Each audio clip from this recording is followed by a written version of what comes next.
안녕하세요, 팔구브로스입니다. 오랜만에 F1 관련 영상을 한번 소개해볼까 하는데, F1은 시속 300km를 넘나들며 지구상 가장 빠른 자동차 대회로 그야말로 속도과학의 집약체라고 해도 과언이 아닙니다. 그래서 이번 영상에서는 이런 자동차를 만드는 인물들 중에서도 가장 천재라고 불렸던 사나이 아드리안 뉴이에 대해 소개를 해보려고 하는데, 사실 이 아저씨는 학교에서도 문제를 일으켜 퇴학을 당한 적이 있었고 F1 팀에 들어가서도 해고를 당했을 정도로 암울한 시기가 있었죠. 하지만 현재는 F1카의 교과서를 만든 인물이라고 손꼽히기도 하고 속도과학의 아인슈타인이라고 불리기까지 하는데, 그래서 이번 영상에서는 윌리엄스, 맥라렌, 레드불과 같은 팀에서 11번의 컨스트럭터 챔피언을 차지하고 또한 막스 베르스타펜과 세바스티안 베텔, 알랭 프로스트 등 총 7명의 드라이버들에게 월드 챔피언을 안겨준 아드리안 뉴이에 대해 지금 시작하겠습니다.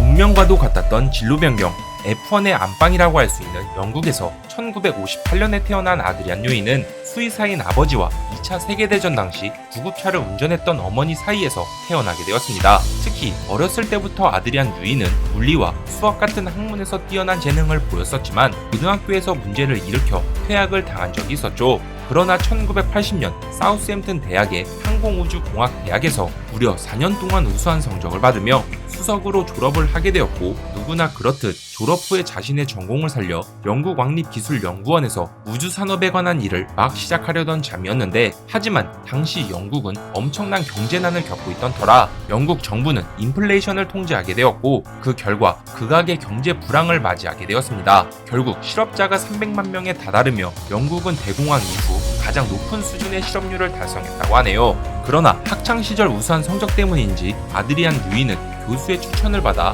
꿈에도 생각지 못한 모터스포츠 분야에 발을 들이게 되었고, 그렇게 아드리안 뉴이는 본격적으로 스피드의 세계로 입성하게 되었죠. 그러나 F1의 문턱은 예나 지금이나 엄청 높았기에 첫 시작부터 F1 팀으로 합류했던 것은 절대 아니었고, 1981년 포뮬러2에서 레이싱카 디자인을 시작으로 1985년에는 인디애나폴리스 500까지 진출해 우승을 시켜버리는 커리어까지 쌓았던 것입니다. 그리고 1988년 처음으로 F1에 입성해 말치 엔지니어링 팀에 합류하게 되었고, 그 속에서 말치 881이라는 차량을 디자인하게 되었죠. 그런데 여기서 놀라운 사실은 당시 말치 엔지니어링 팀은 그리 강팀이 아니었지만 아드리안 뉴이가 디자인한 이 차량으로 당시 혼다의 파워 유닛으로 승승장구하던 맥라렌의 알랭 프로스트를 제치는 모습까지 보여줬다는 것입니다. 물론 이런 업보가 쌓여서 그런지 아드리안 뉴이는 팀에서 기술 이사로 승진을 하게 되었고, 그렇게 모터스포츠의 최정점인 F1에서 밝은 미래를 그리는가 했지만 갑자기 1990년에 말치 엔지니어링이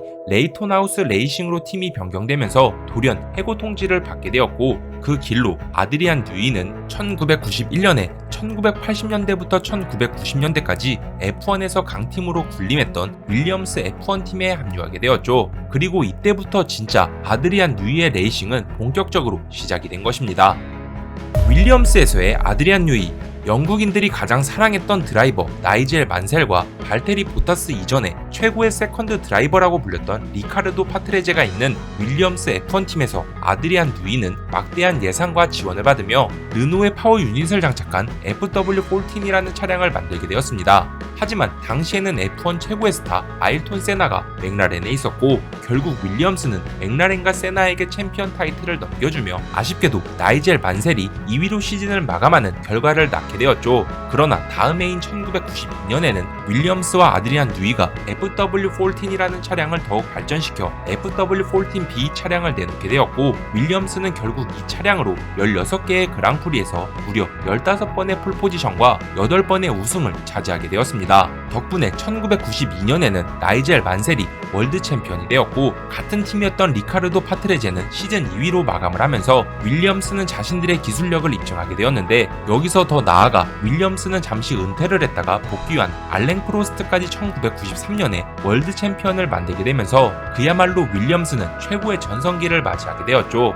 하지만 문제의 1994년 윌리엄스에서는 정말 많은 일이 있었는데, 먼저 당대 최고의 스타이자 알랭 프로스트의 영원한 라이벌 아일톤 세나를 영입하게 되면서 윌리엄스는 알랭 프로스트를 다시 은퇴시키게 된 것이고, 차량 쪽에서는 윌리엄스의 엔지니어들이 혼신을 다해 FW16이라는 새로운 차량을 선보이게 되었지만, 이번 시즌부터 그간 사용해오던 액티브 서스펜션이 금지되면서 되면서 예상치 못한 시작을 하게 되었던 것입니다. 그런데 여기서 잠깐 액티브 서스펜션이 무엇인지 간략히 설명을 해보자면 F1 차량이 급가속과 감속을 할 때 또는 물퉁물퉁한 노면을 지날 때 이 유압장치 기반의 액티브 서스펜션은 드라이버들에게 일정한 속도로 안정감 있는 드라이빙을 선사하게 되었고, 또한 단순히 서스펜션의 기능뿐만 아닌 차량 제어와 공기 역학적으로도 엄청난 이점을 줬던 장치라고 하네요. 그래서 1992년부터 윌리엄스 차량에 장착되었던 액티브 서스펜션 덕분에 윌리엄스의 F1 차량들은 압도적인 성능을 보여줬던 것이죠.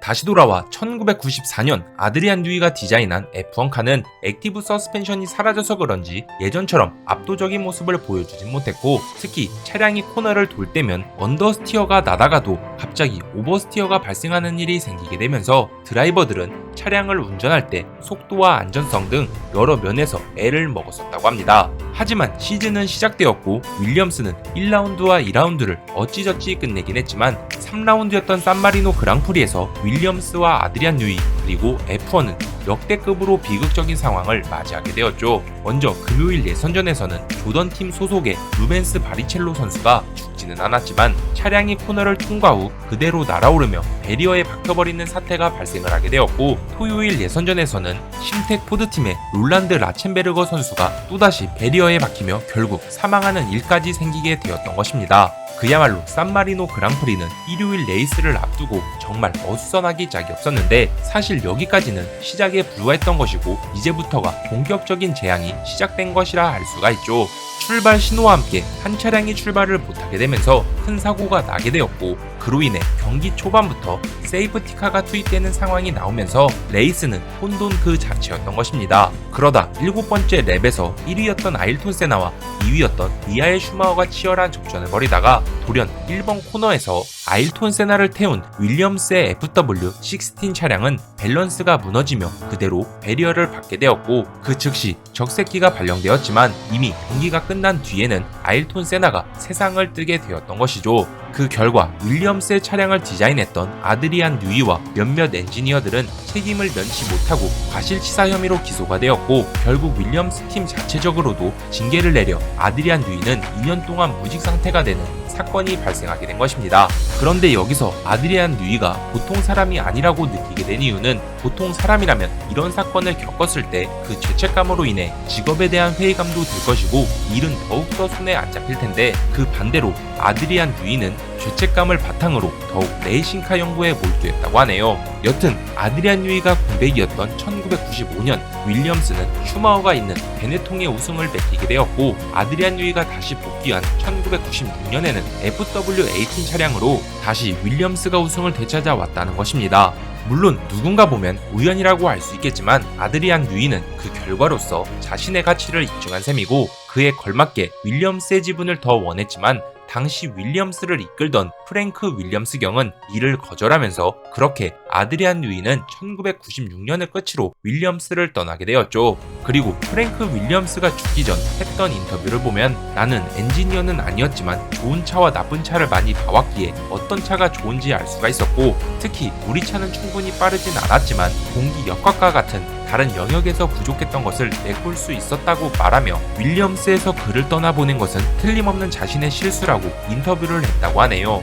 여담으로 윌리엄스 레이싱은 아드리안 뉴이가 마지막으로 참여해서 만든 FW19 차량으로 1997년 우승을 하게 되었고, 그 우승을 마지막으로 현재까지는 우승이 없는 그저 그런 중하위권 팀으로 쭉 이어져 왔다는 것입니다. 그 다음 윌리엄스를 나와 맥라렌을 거쳐 현재 속한 레드불까지의 이야기는 제가 분량 조절을 잘 못해서 죄송합니다. 다음 영상에서 소개하도록 하면서 이번 영상은 여기서 마치도록 하겠습니다. 오늘의 정보는 어떠셨나요? 재밌게 보셨다면 좋아요와 구독 부탁드리겠습니다. 끝.